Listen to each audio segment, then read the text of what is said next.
السلام عليكم ورحمة الله وبركاته. من غزة العزة، من أرض الفداء والثبات، من أرض الصبر والاحتساب والرضا بما قسم الله عز وجل، نبرق بهذه الرسائل ونرسلها للمسلمين.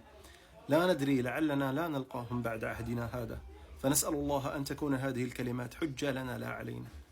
أما الرسالة الأولى فنقول للمسلمين إننا موحدون مسلمون راضون بما قسم الله عز وجل، لا نعترض ولا نقنط ولا نيأس من روح الله، وموقنون أن الفرج قريب عاجل وسيأتي من حيث لا نحتسب. قال الله: أم حسبتم أن تدخلوا الجنة ولما يأتيكم مثل الذين خلوا من قبلكم مستهم البأساء والضراء وزلزلوا، والله إننا لنزلزل، وزلزلوا حتى يقول الرسول والذين آمنوا معه متى نصر الله، ألا إن نصر الله قريب. ونحن والله قد مستنا البأساء والضراء وأصابنا زلزلة في قلوبنا وفي نفوسنا، ولكننا لم نقنط من رحمة ربنا. قال الله: ولا تيأسوا من روح الله. لم نيأس. من سبق رحل إلى ربه نحسبه في الشهداء، ومن بقي ينتظر فرجا قريبا، وما ذلك على الله بعزيز.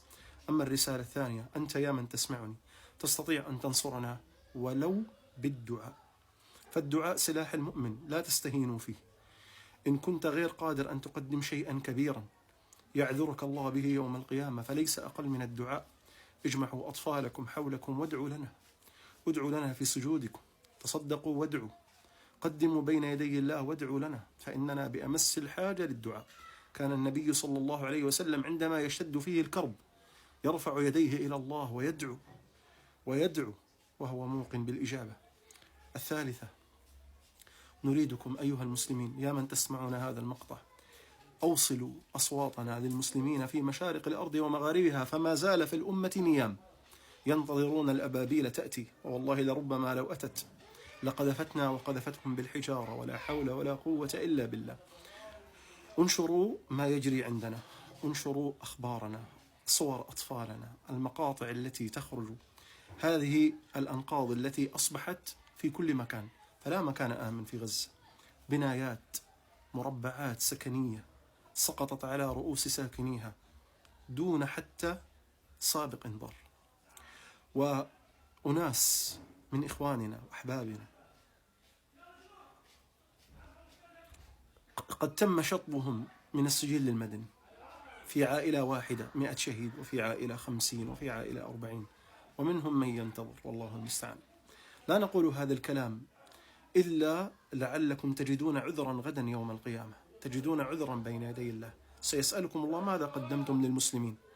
هل الدعوات تحتاج إلى حدود وسدود؟ هل خروجكم في الشوارع تنادوا الناس وترفعوا أصواتكم تذكروا الآخرين وهم نيام؟ على الأقل تعذروا أمام الله عز وجل سبحانه وتعالى. والله الذي لا إله غيره أن هذه المحن ستنقلب إلى منح، وما بعد هذه البلايا إلا عطايا، وسيبزغ الفجر رغم هذا الظلام، فقد اشتدت وطال ليل الظالمين، وقد تأذن الله سبحانه وتعالى أن ينصر عباده ولو بعد حين. والله لقد مات في هذه الأحداث خيارنا، سبحان الله، في كل عائلة يرحل خيرة أفراد هذه العائلة، انتقاء واصطفاء. والحمد لله رب العالمين. لا أريد أن أطيل عليكم، أحبكم في الله. أوصلوا رسالتنا، أوصلوا أصواتنا.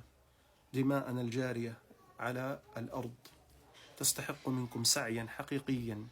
اخرجوا من دائرة التواصل الاجتماعي، فعلوا الأمر بشكل أكبر، والدعاء وصية بيننا. اللهم نصرك الذي وعدت، اللهم نصرك الذي وعدت، اللهم نصرك الذي وعدت. اللهم صبرنا وثبتنا واكتب لنا حسن الخاتمة، وجعلنا في عبادك الصالحين الأبرار، في زمرة النبيين والصديقين والشهداء والصالحين، وحسن أولئك رفيقا. أستودعكم الله الذي لا تضيع ودائعه. لقاؤنا ربما يكون في القدس كما قال من سبقنا، أو في جنات عدن هناك حيث لا فراق ولا غياب. والسلام عليكم ورحمة الله وبركاته.